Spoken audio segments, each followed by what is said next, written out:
Hello. I feel that the evidence should be allowed to be submitted in this case because the only reason the crews on the scene had to leave was to respond to another fire with possible children trapped. This is an obvious, serious incident. Crews are not going to ignore that call. They're going to go and do their duty.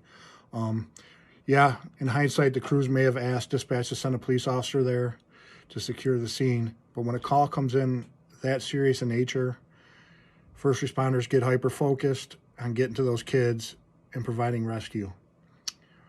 That being said, there's a lot of communities that do not have the resources or manpower to even have a prevention or investigation division in their fire department. Some towns need the state police to come down and investigate their fires. In these situations, all you might have in some towns is one engine company, 2 or 3 guys, and it's not reasonable to think that they need to sit there and wait for a fire investigator from the state police to arrive when they have other runs and other things that they need to do. So in these situations, they secure the house as best as possible. They advise law enforcement that they secured the home as best they could and they were leaving the scene, letting them know that the state police were coming down. In some of my research, according to the Department of Justice Fire and Arson Scene Investigation Guide, chain of custody is defined as establishing and maintaining a chain of custody verifies the integrity of the evidence. The investigator should ensure that the chain of custody is maintained. Okay. It goes on to say that all transfers of custody should be documented from collection to final disposition. So, in my opinion, chain of custody was not broken because evidence wasn't collected or handled until the fire investigator arrived later on the scene.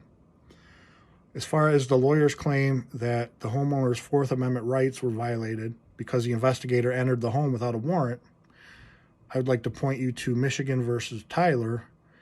In Michigan versus Tyler, it was found that the initial entry of the firefighting crew needed no warrant because it falls under the category of exigent circumstances.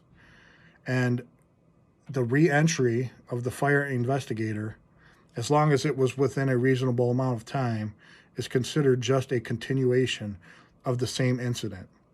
So no warrant was needed to re-entry.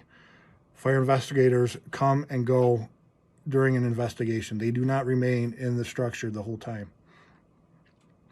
A final point is that the evidence found, including the use of accelerants and a pour pattern, which is a very common and obvious tactic in arson fires.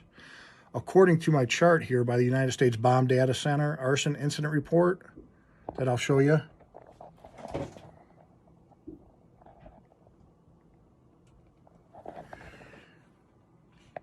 you can see there that in 2021, out of 6,465 arson fires, 1,486 of those involved accelerants.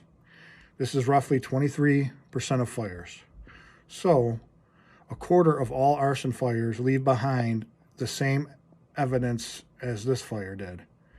So, in my opinion, the evidence is so strong pointing to arson that I believe it should be admissible and shown to a jury. Thank you.